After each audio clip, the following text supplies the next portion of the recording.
நான் வாழுகிறது அவருடைய கிருபைன்னு எத்தனை பேர் சொல்கிறீங்க? எனக்கு ஒவ்வொரு நாளும் ஆண்டவர் தந்து கொண்டிருக்கிறாருன்னு எத்தனை பேர், ஆண்டவர் போஷிக்கிறாருன்னு எத்தனை பேர் விசுவாசிக்கிறீங்க? எத்தனை செல்ஃப் எம்ப்ளாய்டு இருக்கிறீங்க? செல்ஃப் எம்ப்ளாய்டு அப்படின்னா ரெகுலராக ஒரு இன்கம் வாங்காமல் செல்ஃப் எம்ப்ளாய்டு. நீங்கள் வேலை செஞ்சால் உங்களுக்கு காசு. நீங்கள் ஆண்டவரை இன்னும் நல்லா உணர்ந்திருப்பீங்க நான் விசுவாசிக்கிறேன்.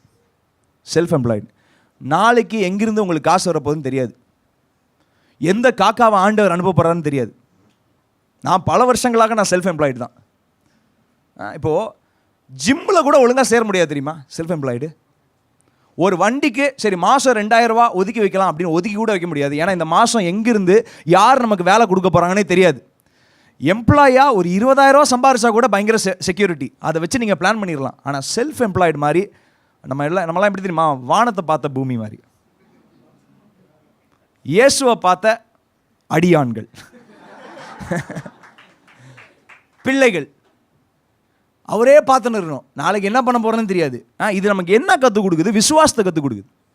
எத்தனை பேர் ஆமேன்னு சொல்கிறீங்க? உன் தேவனாகிய கர்த்தரை நினைப்பாயாக. நம்ம ஒவ்வொரு நாளும் அவரை நினைக்கிறோம். நாளைக்கு என்ன பண்ண போகிறோன்னு தெரியல. ஆனால் இது வரைக்கும் ஆண்டவர் நம்மளை கை விட்டுருக்கிறாரா? யாரா சொல்லுங்களேன். சும்மா கையை இந்த விட்டுருக்கிறாரா? யார்கிட்டையாவது போய் காலை பிடிச்சிக்கிட்டு எப்போ உன் ரெக்கமெண்டேஷனில் தான் வாழ்கிறேன் அப்படின்னு ஆக்க விட்டாரா?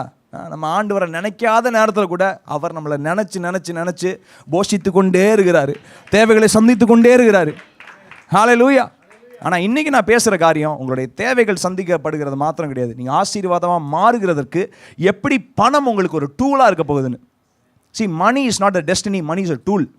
அது கூட வசனத்தில் எழுதியிருக்கு. உன் தேவனாகிய கர்த்தரின் நினைப்பாயாக அவரே உன் பிதாக்களுக்கு ஆணையிட்டு கொடுத்த தம்முடைய உடன்படிக்கையை உறுதிப்படுத்தும்படி இந்நாளில் உனக்கு உண்டாயிருக்கிறது போல ஐஸ்வர்யத்தை சம்பாதிக்கிறதற்கான பலனை உனக்கு கொடுக்கிறார். ஐஸ்வர்யத்தை தரமாட்டார். டெய்லி நீங்கள் கதை ஓப்பன் பண்ணி வானத்துலேருந்து மண்ணா கொட்டுதான்னு பார்த்துருந்தா ஒன்றும் கொட்டாது. அங்கே ஒரு மேலே ஒரு காக்கா இருக்கும், அதையா ட்ராப் பண்ணிடும். அப்படியே கதவுக்கு வெளியே போய் மன்னா எங்கே மன்னா? நான் விசுவாசிக்கிறேன், நான் அறிக்கை செய்கிறேன், நான் 100 தடவை எழுதியிருக்கிறேன் மன்னா ஃபார் மீ டுடேஸ் மன்னா 100 தடவை இம்போசிஷன் எழுதுனால வராது. ஆண்டவர் உங்களுக்கு என்ன தராரு? ஐஸ்வர்யத்தை சம்பாதிக்கிறதுக்கு, சம்பாத்தியத்தை சம்பாதிக்கிறதுக்கு இல்லை. எத்தனை பேர் புரிஞ்சுக்கிறீங்க? இங்கிலீஷில் சூப்பராக இருக்கும், கிவத் power to get wealth. Wealthy ஆகிறதுக்கு ஆண்டவர் உங்களுக்கு பலனை தந்திருக்கிறாரு. அந்த பலனை எடுத்துட்டு நீங்கள் போய் வேலை செஞ்சால் போதும், ஆண்டவர் உங்களுக்கு வெல்த்தை தருவார். எத்தனை பேர் விசுவாசிக்கிறீங்க? ஐஸ்வர்யத்தை சம்பாதிக்கிறதுக்கான பலனை உனக்கு கொடுத்துருக்கிறாரு. அதனால முன்னாடி சொல்கிறாரு, உன்னுடைய சாமர்த்தியம், உன் ஞானம் ஐஸ்வர்யத்தை கொண்டு வருதுன்னு நினைக்காத. ஆண்டவருடைய திட்டம் தான் உங்களுக்கும் எனக்கும் ஐஸ்வர்யத்தை கொண்டு வருது. எத்தனை பேர் விசுவாசிக்கிறீங்க? ஹல்லேலூயா. இன்னைக்கு நீங்கள் ஆண்டுடைய கிருபையை சார்ந்து கொள்ளும் பொழுது, நீங்கள் ஹார்ட் ஒர்க் பண்ணுகிறப்போ ஆண்டவர் உங்களுக்கு ஐஸ்வர்யத்தை சம்பாதிக்கிறதுக்கு பலனை தருவார். நிறைய பேருக்கு ஏன் 10,000 ரூபா மாதம் போதும்னு நினைக்கிறோம் தெரியுமா? சொல்லுங்கள். 15,000 ரூபா போதும் பிரதர். எனக்கு இந்த உலகத்தில் என்னத்தை கொண்டு வந்தோம், என்னத்தை கொண்டு போகிறோம்? நான் 100% எழுதி கொடுக்குறேன். நீங்கள் ஒன்றுத்தையும் கொண்டு வரல, ஒன்றுத்தையும் கொண்டு போக போகிறதில்ல. நல்லா புரிஞ்சுக்கோங்க. ஆனால் பரலோகம் போனால் ரோடு ஃபுல்லாக கோல்டாக இருக்கும். பார்த்து ஹெல்லுக்கு வந்துட்டோன்னு பயந்துடாதீங்க. பரலோகத்தில் எப்படி இருக்கும்? தரையெல்லாம் தங்கமாக இருக்கும். ஐயோ இங்கே நிற்க முடியாது, இது பாவம், சாபமாக. பயந்துடாதீங்க, டிசப்பாயிண்ட் ஆகிடாதீங்க. எத்தனை பேர் புரிந்து கொள்கிறீங்க? ஹல்லேலூயா. நிறைய பேர் கோல்டை சாத்தானுடைய டூலாக பார்க்குறது. அதை பற்றியெல்லாம் நம்ம பார்க்க போகிறோம். எத்தனை பேர் ரெடியாக இருக்கிறீங்க? எத்தனை பேர் ரெடியாக இருக்கிறீங்க? ஹல்லேலூயா. ஆதியாகமம் 2:10. தோட்டத்துக்கு தண்ணீர் பாயும்படி ஏதோனில் இருந்து ஒரு நதி ஓடி அங்கே இருந்து பிரிந்த 4 பெரிய ஆறுகள் ஆயிற்று. 11. முதலாம் ஆற்றுக்கு பைசோர் என்று பேர். அது ஆவிலா தேசம் முழுவதையும் சுற்றி ஓடும். அவ்விடத்திலே பொன் விளையும். பொன்னு விளையுமா? அந்த நதியில், ஏதேனில் இருந்த ஒரு நதியில், அந்த நதி பேர் என்ன? பேசோன் என்கின்ற நதியில் என்ன விளையும்? பொண்ணு விளையும். ஆனால் ஆதாமுக்கு அது தேவையில்லை, தெரியவும் இல்லை. இதுதான் ப்ராஸ்பெரிட்டி. பொண்ணு விளையும். ஆனால் ஆதாமுடைய தேடல் என்ன தெரியுமா? ஏவாள் தான். பொண்ணு கிடையாது. பொண்ணு கிடையாது. அவருக்கு பொண்ணு தேவை, ஆனால் இந்த பொண்ணு தேவையில்ல. எத்தனை பேர் நான் சொல்கிறத புரிந்து கொள்றீங்க? ஆதியாகமம் 2:20 வாசிக்கலாம், உங்களுக்கு புரியும். 2:20. அப்படியே ஆதாம் சகலவித காட்டு மிருகங்களுக்கும் ஆகாயத்து பறவைகளுக்கும் சகலவித காட்டு மிருகங்களுக்கும் பெயரிட்டான். ஆதாமுக்கோ ஏற்ற துணை இன்னும் காணப்படவில்லை. இவர் ப்ராஜெக்ட் பண்ணிகிட்டே இருக்கிறார். ஆண்டவர் வந்து எல்லாத்துக்கும் பேராக பேர் வச்சிட்டார். டாங்கி, மங்கி, காக்கா. தூக்கத்தில் வச்சிருப்பாருன்னு நினைக்கிறேன். எல்லாத்துக்கும் அவர் தான் பேர் வச்சுக்கிறாரு. ஏன் காக்கான்னு பேர் வச்சுருந்தா அவர் கரெக்டான சென்சஸில் இருந்திருக்க மாட்டார்னு நினைக்கிறேன். என்ன ஏதாவது காக்கான்னு வச்சிடுறா அந்த மாதிரி வச்சிருப்பாரா இருக்கு. ஏன்னா ரொம்ப டயர்டாக இருப்பார். எல்லாத்துக்கும் பேர் வைக்கணும்ல. இது பேர் பூரான்னு வச்சிருக்கணும், ஏன் பூரான்னு வச்சான்னு தெரியல. அது மாதிரி ஒவ்வொன்றுக்கும் பேர் வச்சிருப்பாரு. ஏன்னா அவர் வச்ச ஆண்டவர் வச்ச பேர் இல்லை, அது ஆதாம் வச்ச பேர். அதனால தான் நீங்களும் நானும் கூப்பிட்டுக்கிறோம். மயிலே அப்படின்னு அழகாக இருக்கனால மயிலுக்கெல்லாம் ஃபஸ்ட்டு பேர் வச்சிருப்பாரு. அழகானதுக்கெல்லாம் ஃபஸ்ட்டு வச்சுட்டு இந்த மாதிரி எல்லாம் கருப்பாக இருக்குது காக்கா, அந்த மாதிரி மங்கி அதெல்லாம் கடைசியாக வச்சிருப்பாருன்னு நினைக்கிறேன். ஆனால் இவருடைய ஹார்ட்டில் பாருங்கள், இவருடைய டெஸ்டினி எதுக்காக தெரியுமா காத்திருக்கு? எனக்கு ஒரு பேர் இல்லையே. எல்லாத்துக்கும் பேர் இருக்கு. சிங்கத்துக்கு பேர் இருக்குது, யானைக்கு பேர் இருக்குது, இதுக்கு பேர் இருக்குது, குரங்குக்கு பேர் இருக்குது. எனக்கு பேர் இல்லையே. ஆனால் இதை நினச்சிட்டு இருக்கிற டைமில் ஆறு ஓடிட்டுருக்கு. அந்த ஆறில் பொண்ணு விளைஞ்சு கொண்டு இருக்கு. எத்தனை பேர் புரிஞ்சுக்கிறீங்க? பொண்ணு வந்து ஆண்டவருக்கு விரோதமான ஒரு காரியம் கிடையாது. Gold is not against God. Gold கூட எதுக்கு தராருன்னு நம்ம பார்க்க போகிறோம். ஆசீர்வாதத்தை ஆண்டவர் எதுக்கு தராருன்னு நம்ம பார்க்க போகிறோம். எத்தனை பேர் நீங்கள் எல்லாம் கோல்டு போட்டிருக்கிறீங்க, ரொம்ப அழகாக இருக்கிறீங்க. ஏன் தெரியுமா? நீங்கள் தான் தேவனுடைய சரீரமாக இருக்கிறீங்க, தேவனுடைய ஆலயமாக இருக்கிறீங்க. இந்த ஆலயத்தை உள்ளே நல்லா பார்த்துக்கணும், வெளியேவும் நல்லா பார்த்துக்கணும். இதை பார்த்துக்க வேண்டிய கடமை உங்களுக்கும் எனக்கும் இருக்குது. உள்ளே நல்லா இருந்தால் தான் வெளியே நல்லாயிருக்கும். எத்தனை பேர் விசுவாசிக்கிறீங்க? நிறைய பேர் உள்ளே இருக்கிறத மறைக்க வெளியே அழகுபடுத்துவீங்க. இது டேஞ்சர். இந்த அழகு ரொம்ப நாள் இருக்காது. உள்ளே இருக்கிற அழகு வெளியே வர ஆரம்பிக்கும். இங்கே பாருங்கள், ஏதேனில் ஒரு நதி ஓடுது, 4 நதி ஓடுது. அந்த ஒரு நதியில் பொண்ணு விளைஞ்சிட்டு இருக்கு. பொண்ணு ஒரு பொருட்டாக எண்ணப்படலை. எங்கே எண்ணப்படலைன்னா சாலமோனுடைய நாட்களில் பொண்ணு ஒரு பொருட்டாக எண்ணப்படலை. ஏன்னா சாலமோனுடைய கண்ணு பொண்ணு மேலே கிடையாது, ஆலயத்து மேலே இருந்துச்சு. அதனால தான் அதை வச்சு என்ன பண்ணுறேனே தெரில. எல்லாத்துக்கும் பூசி முடிச்சிட்டிங்களாப்பா? ஆலயம் முழுவதும் போட்டிங்களா? கோல்டுனால எல்லாம் உருக்கி போட்டுட்டிங்களா? போட்டு முடிச்சிட்டேன் சார், மீதி பொண்ணு அதை சும்மா தூக்கி போட்டுப்பா. ஏன்னா eyes were not on prosperity. உங்களுடைய கண்ணு, என்னுடைய கண்ணு தெரிஞ்சோ தெரியாமலோ நீங்கள் தேஞ்சு போன செப்பல் போட்டிருந்தாலும் நம்மளுடைய இருதயம் எங்கே இருக்குது? காசில் இருந்திருக்கு தெரியாமல். இதெல்லாம் ரொம்ப வருத்தத்துக்குரிய ஒரு காரியம் தெரியுங்களா? ஹியூமிலிட்டி அப்படிங்கிறது எது தெரியுமா? ஹியூமிலிட்டி, தாழ்மை உள்ளவனுக்கு ஆண்டவர் என்ன பண்ணுறாரு? கிருபை அளிக்கிறார். தாழ்மைன்னா என்னங்க? நீங்கள் போடுற ட்ரெஸ்ஸில் கிடையாது தாழ்மை, உங்களுடைய இருதயத்தில் இருக்குது. எத்தனை பேர் புரிஞ்சுக்கொள்கிறீங்க? ஃபார் எக்ஸாம்பிள், நான் ஒரு பயங்கரமான ஒரு அங்கி மாதிரி போடுறேன்னு வச்சுக்கோங்களேன். ஒரு அங்கி மாதிரி போடுறேன், அது என்ன கலராக வேணாம், ஒரு காவி கலரில் ஒரு அங்கி போடுறேன். உடனே நீங்கள்லாம் டக்குன்னு என்னை சாமியார் ஆக்கிடுறீங்க. வச்சுக்கலாமே, என்ன சாமியார் மாதிரி, உலகத்தை திறந்து வாழ்கிறாரு சாமியார் பாரு அப்படின்னு நீங்கள் ஃபிக்ஸ் பண்ணிட்டீங்கன்னு வச்சுக்கோங்களேன். நான் போடுற அங்கியோட ரேட்டு 2 லட்ச ரூபா இருந்துச்சுன்னா நீங்கள் என்ன பண்ணுவீங்க? நான் போடுற ஆனால் ஒரு சட்டை இந்த மாதிரி போடுறேன், 200 ரூபாய்க்கு இங்கே பக்கத்து கடையில் வாங்கிட்டு வந்துக்கிறேன். உடனே உங்கள் மனசு என்ன சொல்லும்? ஆடம்பர வாழ்க்கை.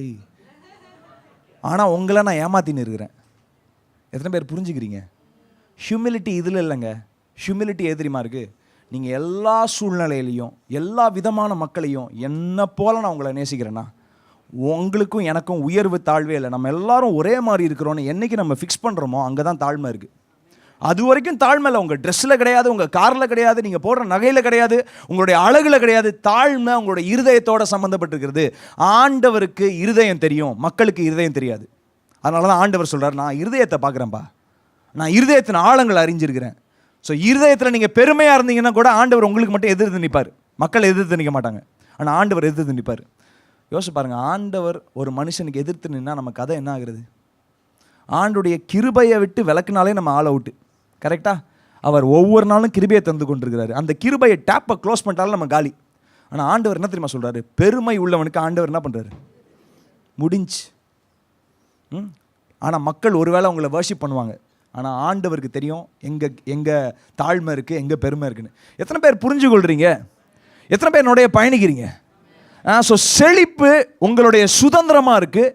கர்த்தர் உங்களை ஆசீர்வதித்தா நீங்களும் நானும் செழிக்கணும். செழிக்கிறதுக்கு ஆண்டவர் பலனும் தருகிறார். ஃபார் எக்ஸாம்பிள், ஆண்டவர் உங்களுக்கு ஒரு கார் கொடுத்து கார் ஃபுல்லாக ஃபியூவலை போட்டு விட்டுறாரு. இதுதான் ஆண்டவர் ஐஸ்வர்யத்தை சம்பாதிக்கிறதுக்கான பலனை தருகிறார். ஃபியூவலை போட்டுறாரு. யார் கார் ஓட்டுவா? நீங்கள் தேவதூதனை அனுப்புன்னு ஒத்த காலில் நிற்கிறீங்க. ஆண்டு சொன்ன நான் அனுப்ப மாட்டேன், நீ தான் கார் ஓட்டணும். நான் கற்றுட்டு ஓட்டுமே, கற்றுக்கோ, போய் ட்ரைனிங் கிளாஸில் சேரு, அங்கங்கே போய் இடித்ததுக்கப்புறம் ஒழுங்காக ரோட்டில் ஓட்டு. அதெல்லாம் நான் ஓட்ட மாட்டேன் பார் ஆண்டவர். நீ தான் ஓட்டணும்.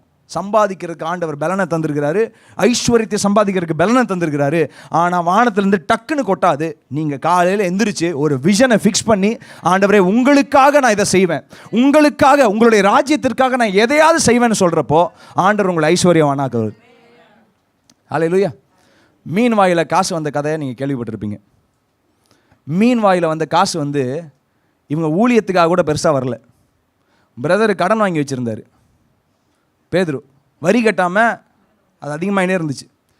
ஸோ மீன் வாயிலேருந்து காசு வந்தோன்னா நிறைய பேர் கிரியேட்டிவ் மிரக்கலை பற்றி நம்ம விசுவாசிக்கிறோம். ஆண்டவர் கிரியேட்டிவாக ஆண்டவர் மிரக்கல்லாம் செய்கிறாருன்னு. ஆனால் அந்த காசு வந்தது கூட எதுக்காகனா, மற்றவங்களுக்காக கதையை அந்த பேக் லாகெல்லாம் முடிச்சு விடுறதுக்காக தான் காசே வந்திருக்கு. சுயத்துக்கு வரல. ஏன்னா ஆண்டவருக்கு தெரியும், நான் ஒரு வார்த்தை சொன்னேன்னா தேவதூதர்கள் இறங்கி வந்துடுவாங்கன்னு தெரியும். மீனில் காசு வரதெல்லாம் எனக்கு தேவையில்லை. நான் அப்பான்னு கூப்பிட்டா தேவதூதர்கள் இறங்கி வந்துடுவாங்கன்னு உங்களுக்கு தெரியும். உங்களுக்கு ஒன்று தெரியுமா? நீங்கள் அப்பான்னு கூப்பிட்டா உடனே தேவதூதர்கள் உங்களுக்கு இறங்கி வராங்கன்னு உங்களுக்கு தெரியுமா? எத்தனை பேர் விசுவாசிக்கிறீங்க? எத்தனை பேர் ஆமேன்னு சொல்கிறீங்க? உங்களுக்கும் எனக்கும் எதுக்கு ஆசீர்வாதம் வேணும்னா, ஆசீர்வாதமாய் மாறுகிறதற்கு ஆசீர்வாதம் வேணும். நம்ம சேர்த்து சேர்த்து வச்சுருந்தோம்னு வச்சுக்கோங்க, ஜோலி முடிஞ்சு. எத்தனை பேர் நான் சொல்கிறத புரிஞ்சுக்கிறீங்க?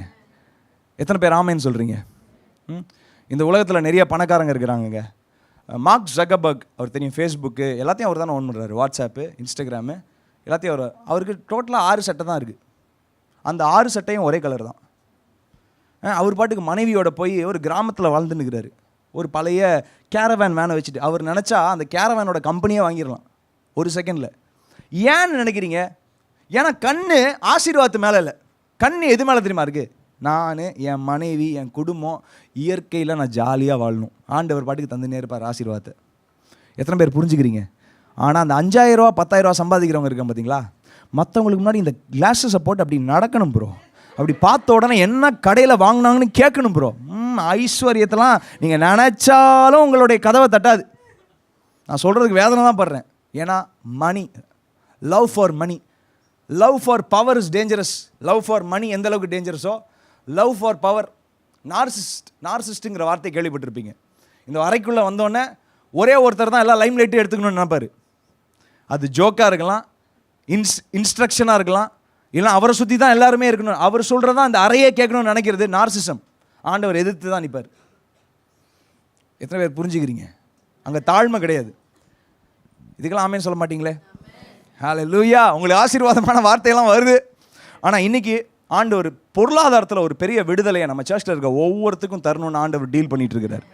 ஹல்லேலூயா. எத்தனை பேர் விசுவாசிக்கிறீங்க? யாராவது யாத்ராகமம் 12ஆம் அதிகாரம் 35, 36 வாசிக்கலாம். அண்ணா வாசிக்கலாம். யாத்ராகமம் 12, 35, 36. மோசே சொல்லியிருந்தபடி இஸ்ரவேல் ஜனங்கள் எகிப்தியரிடத்தில் வெள்ளி உடைமைகளையும் பொன்னுடைமைகளையும் வஸ்திரங்களையும் கேட்டார்கள். அடுத்த வசனம். கர்த்தர் ஜனங்களுக்கு எகிப்தியரின் கண்களில் தயவு கிடைக்கும்படி செய்ததினால் கேட்டதையே அவர்களுக்கு கொடுத்தார்கள். இவ்விதமாய் அவர்கள் எகிப்தியரை கொள்ளையிட்டார்கள். போதுனா நிறைய இடத்துல ஷர்மனில் இது யூஸ் பண்ணுறதை பார்ப்போம். இஸ்ரவேல் மக்களை பொன்னோடும் வெள்ளியோடும் ஆண்டவர் புறப்பட பண்ணினார். ஆமாவா இல்லைங்களா? எத்தனை பேர் அதை விசுவாசிக்கிறீங்க? ஆண்டவர் அப்படி செய்வார்னு எத்தனை பேர் விசுவாசிக்கிறீங்க? எகிப்தியரோட பொன்னோட வெள்ளியோட ஆண்டவர் புறப்பட பண்ணினார். இப்போ அந்த வெள்ளியோட பொன்னோட அவங்க புறப்பட பண்ணினார்ல, இந்த வெள்ளியும் பொண்ணும் எதுக்கு யூஸ்? ஏன் புறப்பட பண்ணினார்னு நம்ம நிறைய தடவை பேசுறது இல்லை. எல்லாரும் என்ன பேசுகிறோம்?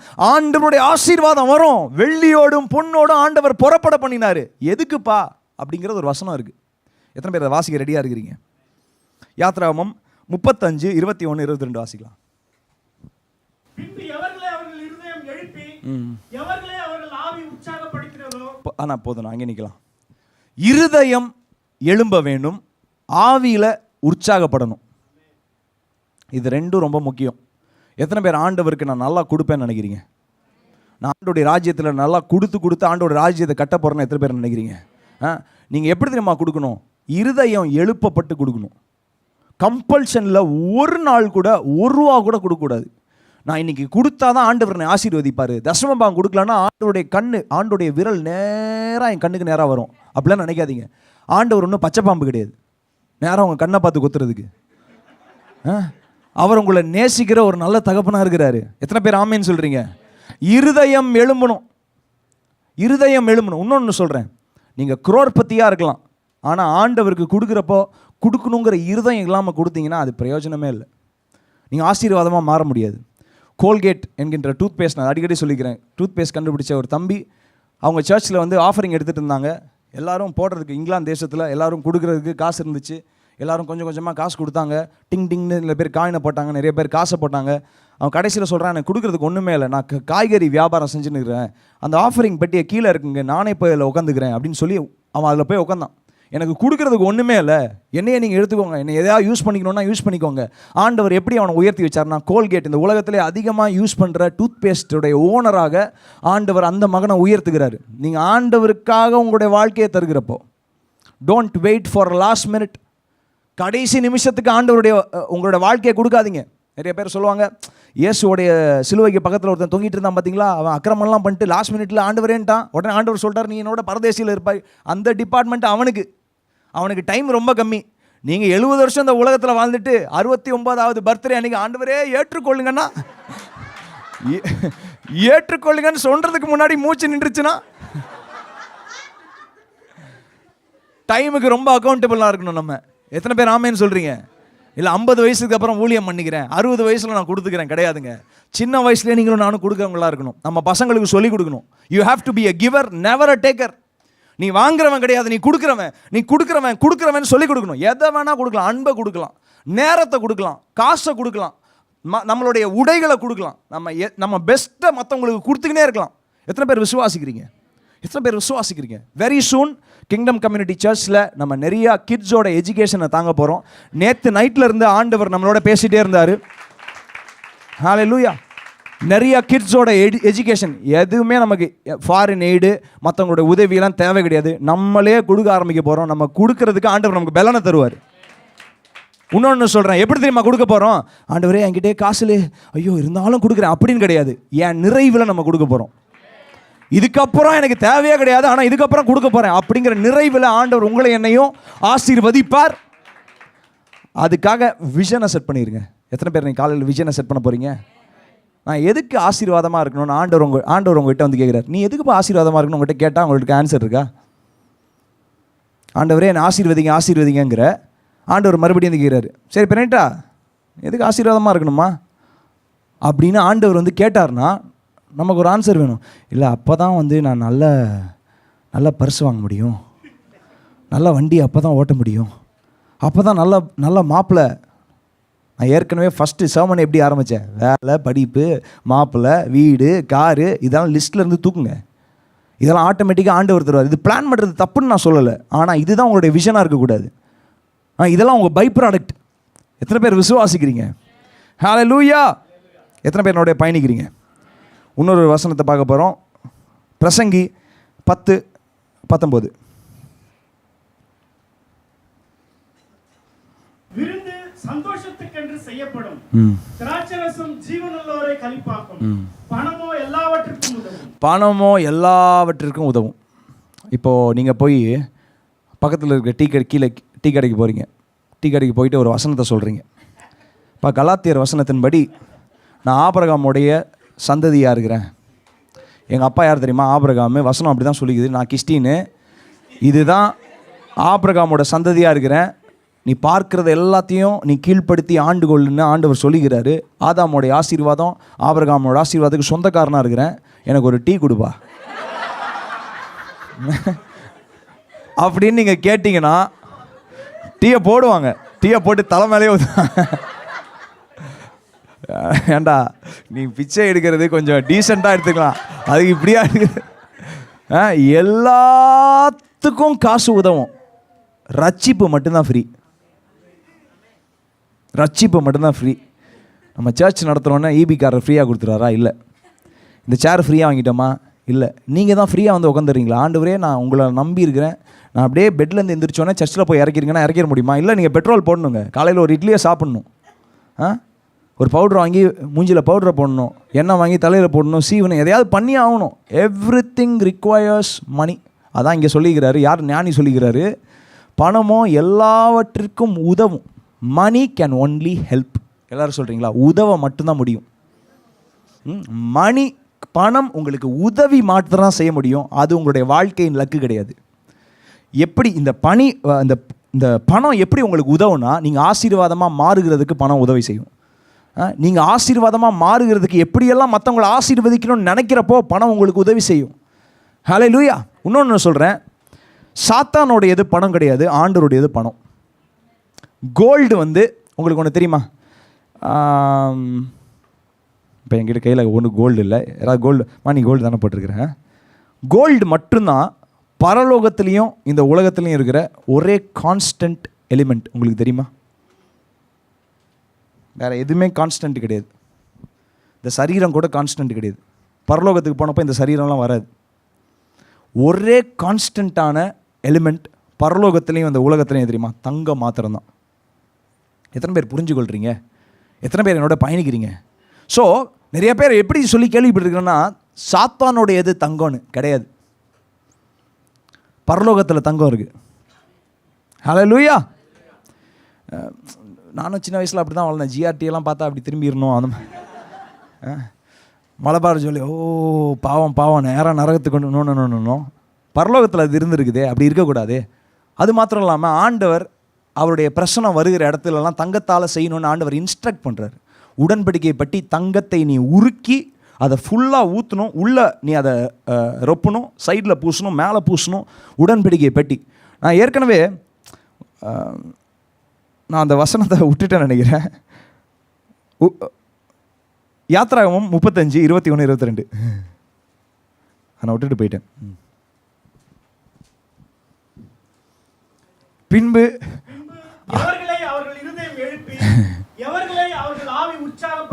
எஸ்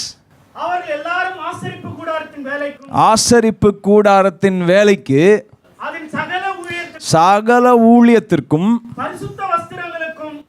பரிசுத்த வஸ்திரங்களுக்கும் கர்த்தருக்கு காணிக்கையாக. அடுத்த வசனம்,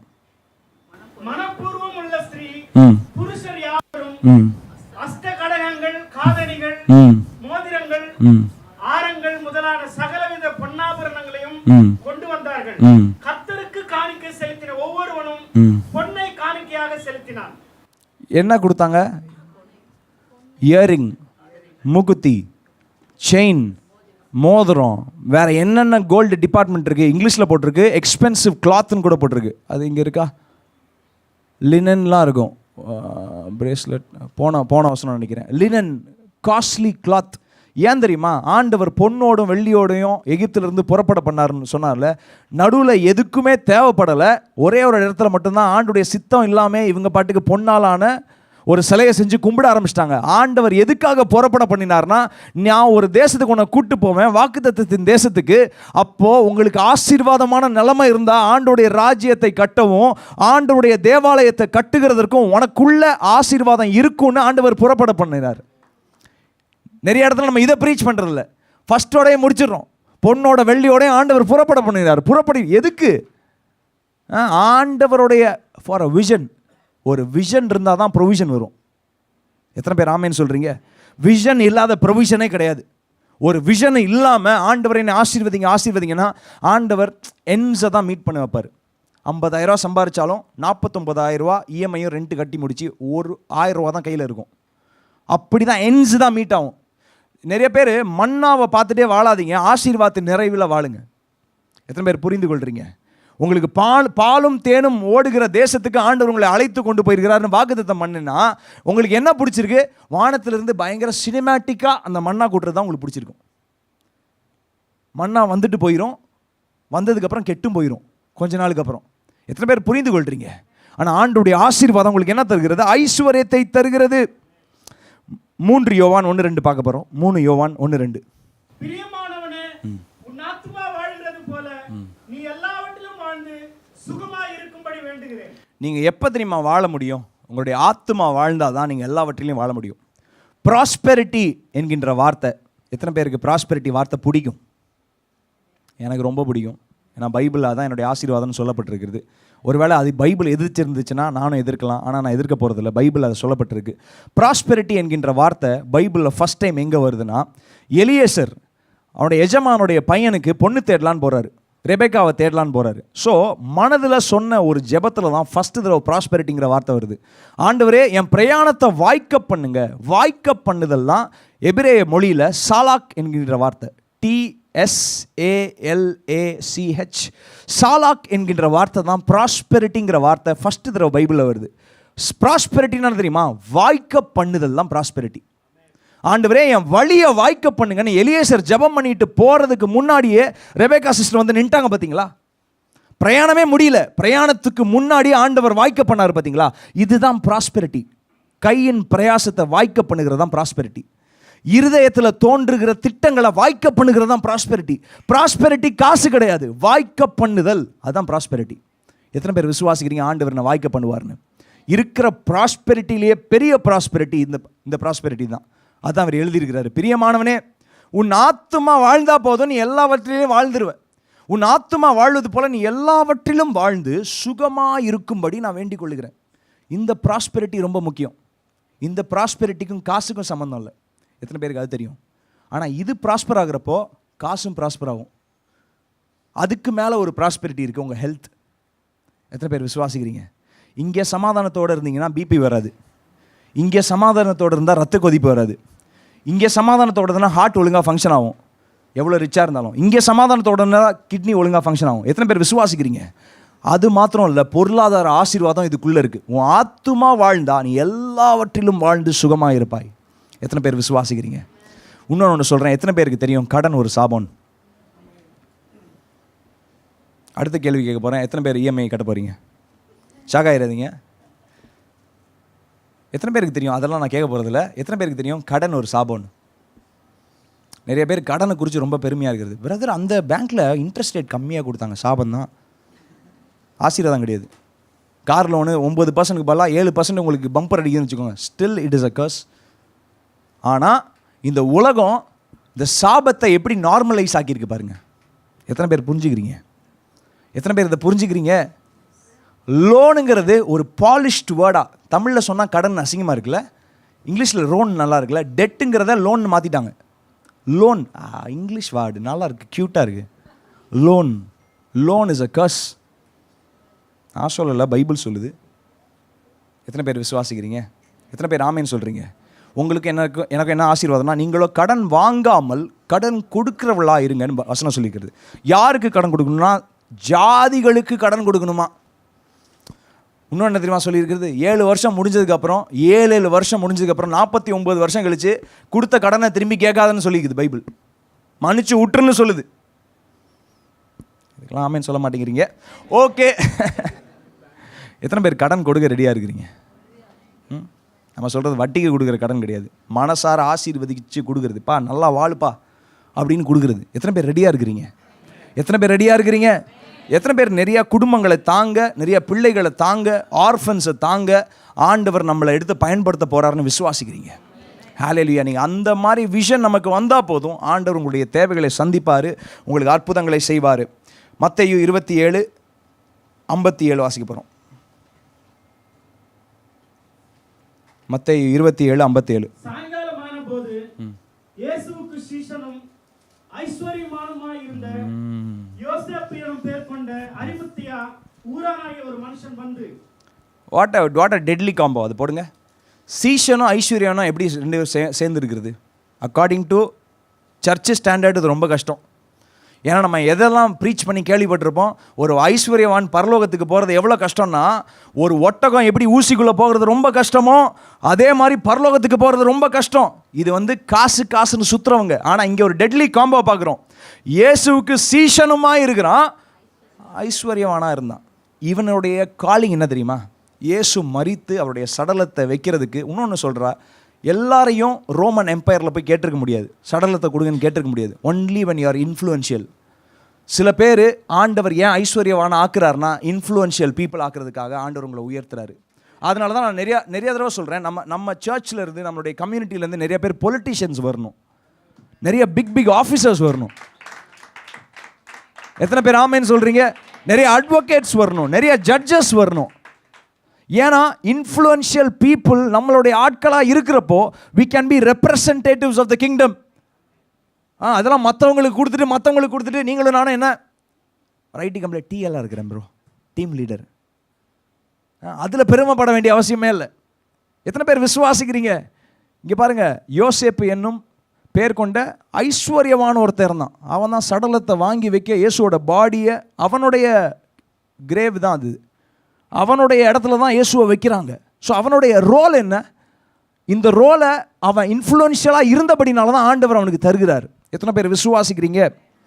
ஹல்லேலூயா. நான் ஒரே ஒரு வாக்குத்தத்தமான ஒரு வார்த்தையை சொல்லிட்டு நான் முடிக்கிறேன். இன்றைக்கி இந்த மாதம் முழுவதும் நம்ம பிளெஸிங்ஸ் ஆஃப் காடை பற்றி பார்க்க போகிறோம். ஜெகோவா ஜைரா மை ப்ரொவைடர், அவர் தான் யெகோவா ஈரேவா இருக்கிறாரு. என் தேவை வருகிறதுக்கு முன்னாடியே ஆண்டவர் வந்து நிற்கிறார். எத்தனை பேருக்கு இந்த மீனிங் தெரியும்னு தெரியல.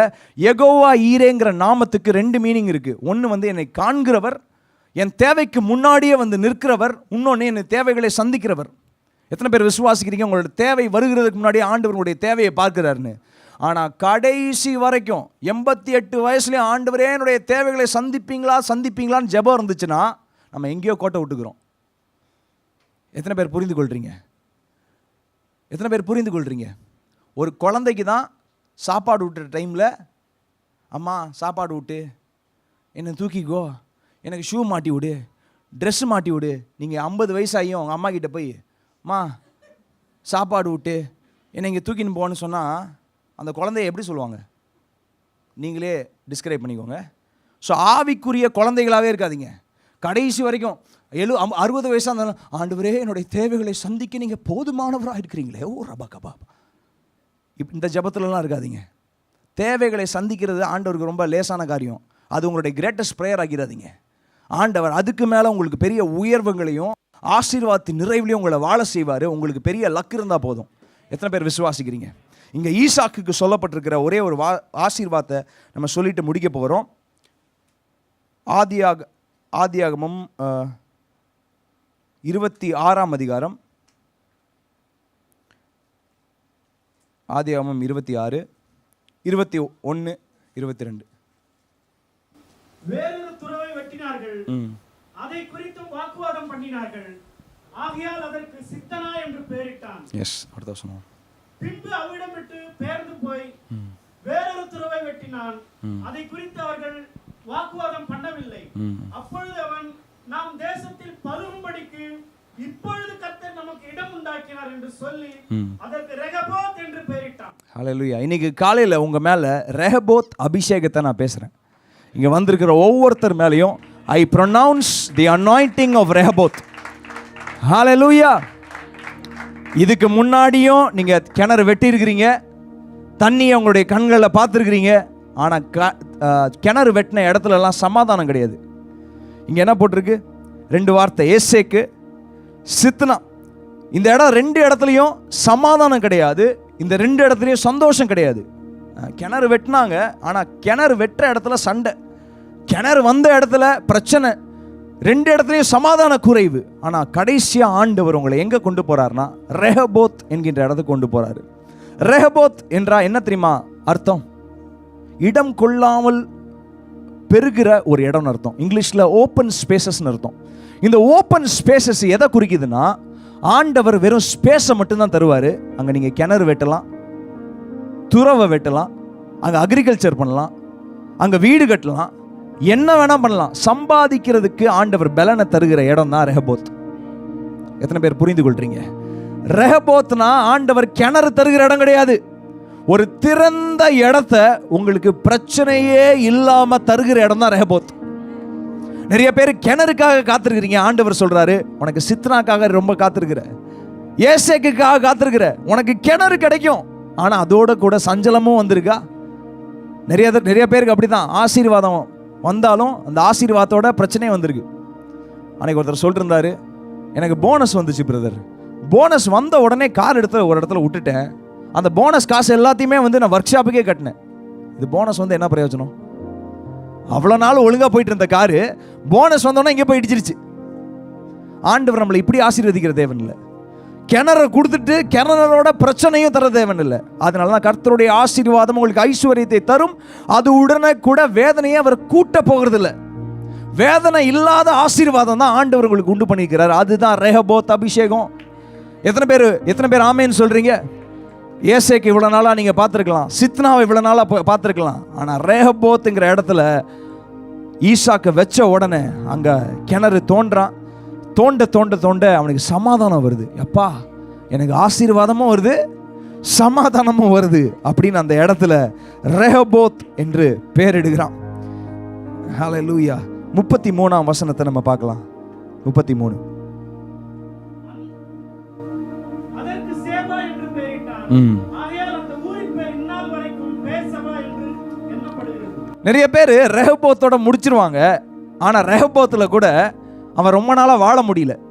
அமலேக்கிய ராஜா வந்து சொல்கிறான், எப்பா நீ ராஜா விட ரொம்ப சீமான மாறி நிற்கிற, ராஜா விட ரொம்ப காஸ்ட்லியான ஆளாக மாறிட்டு இருக்கிற, என் ஊரை விட்டு போ அப்படின்னு போன உடனே உங்களுக்கு ஒன்று தெரியுமா, ஈசாக்கு எங்கெங்கெல்லாம் போகிறானோ அந்த இடம் ஆசீர்வாதமாக மாறிடுது. நான் உங்களுக்கு சொல்கிறேன், நீங்கள் எந்த கம்பெனிக்கு போனாலும் அந்த இடம் ஆசீர்வாதமாக மாறும், எந்த தெருக்கு போனாலும் அந்த இடம் ஆசீர்வாதமாக மாறும். ஹல்லேலூயா. எப்படி இந்த ஆசீர்வாதம் வருதுன்னு சொல்கிறேன். ஸோ நிலம் ஃபுல்லாக பஞ்சம், ஊரெல்லாம் பஞ்சம். ஸோ எல்லா ஊர் மக்களும் எகிப்துக்கு போகிறாங்க. இவனும் எகிப்துக்கு போகலான்னு கிளம்புறான். ஆனால் ஆண்டவர் சொல்கிறாரு, நீ கிளம்பாத, அங்கேயே இரு, நான் சொல்கிற வார்த்தைக்கு மாத்திரம் கீழ்ப்படிஞ்சு பஞ்சத்தில் அதே இடத்துல உட்கார்றான். ஆண்டவரே, சாப்பாட்டுக்கு என்ன பண்ண போகிறேன், உணவுக்கு என்ன பண்ண போகிறேன், ஒரு அழகான பெண்மணியை தந்திருக்கிறீங்க. உங்களுக்கு தெரியுமா, ரெபேக்காவோட டிமாண்ட் அவ்வளோ அதிகம். சிஸ்டர்னு சொல்ல வேண்டியதாக போச்சு. கல்யாணம் பண்ணிட்டு சிஸ்டர்னு சொல்கிறதெல்லாம் எவ்வளோ பெரிய டார்ச்சர் பாருங்க. ரொம்ப நேரம் சிஸ்டர், என் தங்கச்சின்னு சொல்லிட்டு இருந்தாரு. ஸோ அழகான மனைவி, ஆனால் பஞ்சத்தில் உட்காந்துருக்கணும். ஏன்னா ஆண்டோடைய வார்த்தையை கீழ்ப்படிஞ்சனால. ஆண்டவர் சொல்கிறாரு, என் வார்த்தையை நீ கீழ்ப்படிஞ்சலப்பா. அப்போ தான் ஆண்டவர் சொல்கிறார், ஈசாக்கு விதை விதைத்தான், 100 மடங்கு பஞ்சத்தில் ஆண்டவர் அறுவடையை தந்தார். நீங்களும் நானும் விதை விதைக்கிறப்போ அது பஞ்சமாக இருந்தாலும் பிரச்சனை இல்லை. ஏன்னா ஆண்டோடைய ஆசீர்வாதம் என்ன தரும், ஐஸ்வர்யத்தை தரும். அது உடனே கூட வேதனையை அவர் கூட்ட போகிறதில்ல. எத்தனை பேர் விசுவாசிக்கிறீங்க? நீங்கள் சொல்லலாம், பிரதர் ரொம்ப பஞ்சமாக இருக்குது பிரதர், நான் நல்ல நிலத்தில் விதைக்கிறேன்னு கூட தெரில. அதெல்லாம் ஆண்டுடைய கருத்தில் இருக்கிறது. நல்ல நிலம் உங்கள் கையில் இல்லை. விளைய செய்கிறவர் நீங்கள் கிடையாது, விளைய செய்கிறவரும் அவர் தான், நல்ல நிலமும் அவருடைய தான். நீங்களும் நானும் விதைத்தா போதும். ஆண்டவருடைய வசனத்தை கேட்டு, வார்த்தையை கேட்டு விதைத்தா போதும், ஆண்டவர் உங்களுக்கு அறுவடையை தரார். இன்னொரு காரியத்தை சொல்கிறேன், நிறைய பேருக்கு ஆண்டவர் சில கதவுகளை மூடுகிறார்.